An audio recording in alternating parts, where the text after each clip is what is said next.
Assalamualaikum semuanya, aku Aisyah Mustika Dewi dari kelas 10 C ingin menyampaikan bagaimana sih cara mengatasi masalah ekonomi dari A. Menentukan pilihan yang tepat. Untuk mengatasi kelangkaan, setiap orang harus menentukan pilihan yang tepat dan paling menguntungkan. Kemudian B. Menyampaikan biaya peluang. Biaya peluang adalah segala sesuatu yang dikorbankan untuk mendapat sesuatu dan harus bekerja keras. Selanjutnya ada C. Skala prioritas pengelolaan keuangan. 1.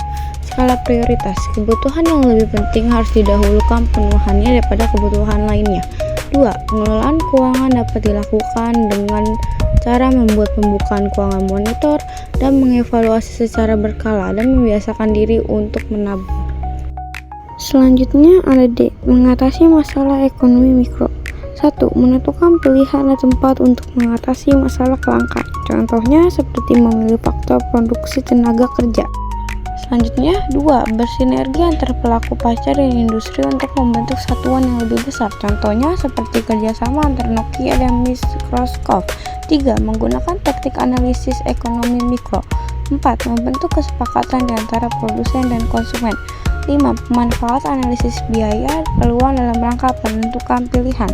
Selanjutnya ada E. Mengatasi masalah ekonomi mikro. Yang pertama, kebijakan moneter. Kebijakan yang dirancang pemerintah dalam rangka mempengaruhi jumlah uang yang beredar untuk memperbaiki kinerja perekonomian. Contohnya seperti menurunkan suku bangsa.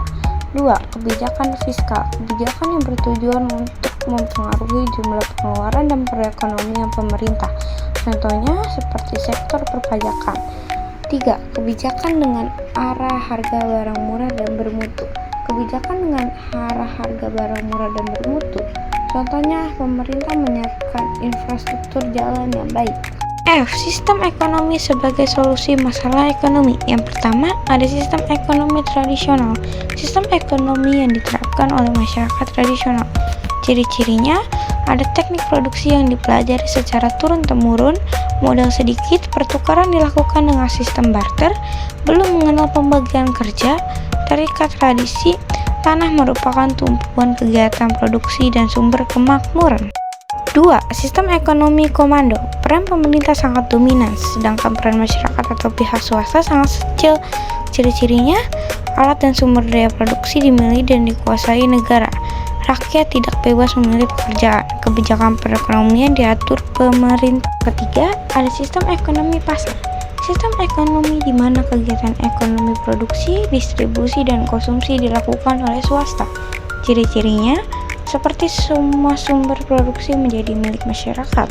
Pemerintah tidak ikut campur tangan secara langsung dalam kegiatan ekonomi. Masyarakat terbagi atas dua golongan, yaitu pemberi kerja dan penerima kerja.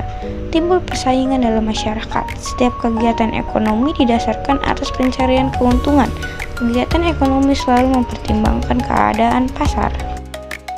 Kesimpulan dari cara mengatasi masalah ekonomi yaitu secara umum meliputi implementasi kebijakan fiskal dan moneter yang tepat untuk menjaga stabilitas ekonomi, peningkatan investasi di bidang pendidikan, infrastruktur dan teknologi, mendorong diversifikasi ekonomi dan inovasi, serta memastikan perdagangan yang adil dan kolaborasi internasional.